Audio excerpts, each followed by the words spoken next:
Doctor Chinnamail Anji Reddy గారు ఉమ్మడి కరీంనగర్, ఆదిలాబాద్, మెదక్, నిజామాబాద్ పట్టభద్రుల బీజేపీ ఎమ్మెల్సీ అభ్యర్థిగా మీ మద్దతు కోరుతున్నారు.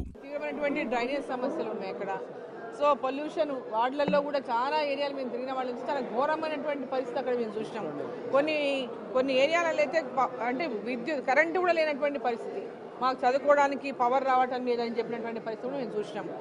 సో ఇక్కడ ఢిల్లీలో ప్రజలందరూ కూడా మార్పు కోరుకున్నారు, డబుల్ ఇంజన్ సర్కార్ రావాలని కోరుకున్నారు. మోదీ గారు ఢిల్లీలో కూడా మోదీ గారు ప్రభుత్వం ఉండాలి అని కోరుకున్నారు. సో కేంద్రంలో మరి ఉన్నటువంటి భారతీయ జనతా పార్టీ దేశ రాజధాని అయినటువంటి ఢిల్లీలో కూడా ప్రభుత్వంలోకి వస్తే మాకు అభివృద్ధి జరుగుతుందనేటటువంటి ఆకాంక్షతో ప్రజలందరూ ఉన్నారు. అభివృద్ధిని కాంక్షించే ఈసారి ఢిల్లీ ప్రజలు భారతీయ జనతా పార్టీకి ఓటేసి గెలిపించినారు. సో కేటీఆర్ మాట్లాడుతూ బీజేపీని గెలిపించిన రాహుల్ గాంధీకి ధన్యవాదాలు కూడా మాట్లాడుతున్నారు. అంటే అక్కడ బీజేపీ గెలిచే అవకాశం. ఇప్పుడు వాళ్ళ గురించి మాట్లాడలేదు. కాంగ్రెస్ పార్టీ పరిస్థితి దేశమంతా చూస్తున్నాం. దేశమంతా కాంగ్రెస్ పార్టీ పరిస్థితి మన హర్యానాలో చూసినాం, మన మహారాష్ట్రలో చూసినాం. ఏందా ఆ యొక్క కాంగ్రెస్ పార్టీ పరిస్థితి స్పష్టంగా మనం చూస్తూ ఉన్నాం. ప్రతి ఎన్నికల్లో ఉన్న చోట కూడా అధికారాలు కోల్పోయినటువంటి పరిస్థితి చూసినాం, రాజస్థాన్లో చూసినాం. సో అదేవిధంగా ఈరోజు కాంగ్రెస్ పార్టీని ప్రజలు నమ్మేటటువంటి పరిస్థితులు లేరు. మోదీ గారి యొక్క నాయకత్వం ముందు కాంగ్రెస్ పార్టీలో అసలు అపోజిషన్లో నాయకత్వమే కనిపించలేనటువంటి పరిస్థితిలో కాంగ్రెస్ పార్టీ ఉంది ఇవాళ.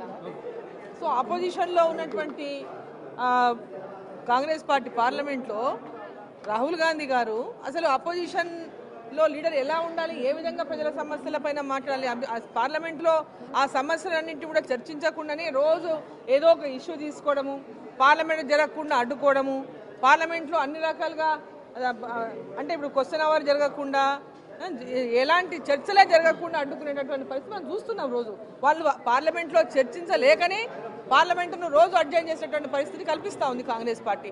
సో ప్రజలు కూడా ఇవన్నీ గమనిస్తూ ఉన్నారు. ఇవాళ ప్రజలు గమనిస్తూ ఉన్నారు. ఈ దేశ అభివృద్ధి కావాలన్నా, ఆ రాష్ట్రాల అభివృద్ధి కావాలన్నా ఖచ్చితంగా భారతీయ జనతా పార్టీ ఉండాలి అనేటటువంటి ఆకాంక్ష ప్రజల్లో కనిపిస్తూ ఉంది వాళ్ళ చాలా స్పష్టంగా. ఢిల్లీ ప్రభుత్వం మీద కేసులు పెట్టారు, అక్రమ కేసులు పెట్టారు, అదేవిధంగా వివిధ ఇబ్బందులు పెట్టి కుట్రలు చేసి గెలిచారు బీజేపీని ఆరోపిస్తారు.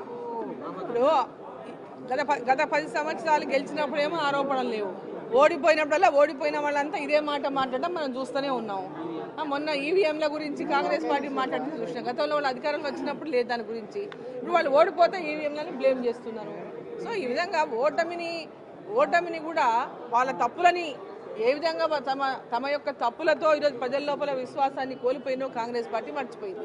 కేజ్రీవాల్ తన చేసినటువంటి అవినీతిని అంటే మన తెలంగాణ నుంచి ఢిల్లీ దాకా వాకింది లిక్కర్ అవినీతి.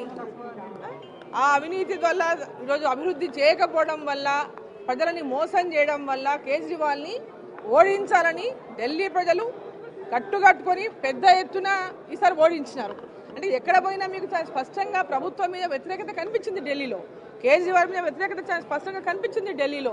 మోదీ గారు ఉండాలా, ఇక్కడ ఖచ్చితంగా డబుల్ ఇంజన్ సర్కార్ రావాలా, మాకు డెవలప్మెంట్ కావాలని ప్రజల లోపల ఆకాంక్ష కనిపించింది. సో ఈరోజు ఒక విశ్వాసం, అభివృద్ధి ఎవరి వల్ల జరుగుతుంది, ఎవరుంటే దేశానికి బాగుంటుంది, ఎవరుంటే ఈ రాష్ట్రానికి అభివృద్ధి జరుగుతుంటే లక్ష్యము ఈరోజు ఆ యొక్క విజన్ని ప్రజలు చేయగలుగుతుందని చాలా స్పష్టంగా.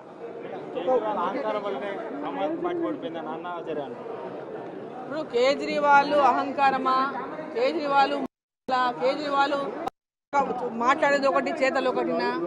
కేజ్రీవాల్ చేసినటువంటి అనేక మోసాల వల్లనే, అనేక అవినీతి వల్లనే ఈరోజు కేజ్రీవాల్ ఓడిపోయింది. ప్రజల లోపల కంప్లీట్గా ఆ పార్టీ పైన, నాయకుని పైన వ్యతిరేకత చాలా స్పష్టంగా మనకి ఓటర్ తీర్పే కనిపిస్తూ ఉంది.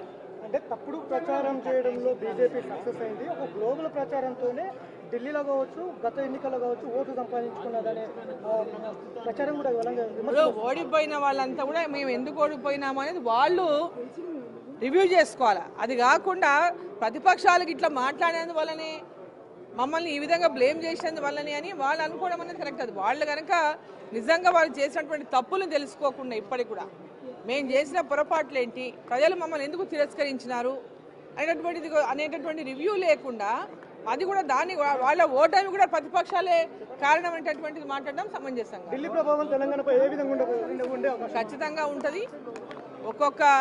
ఒక్కొక్క ఎలక్షన్లో కూడా కాంగ్రెస్ పార్టీ తన యొక్క కంప్లీట్గా ఈరోజు జీరో, ఢిల్లీలో ఒక సీటు కూడా రాలేదు కాంగ్రెస్ పార్టీకి. సో తెలంగాణలో, కర్ణాటకలో, హిమాచల్లో 3 చోట్ల మాత్రమే ఇవాళ కాంగ్రెస్ పార్టీ అధికారంలో ఉన్నది.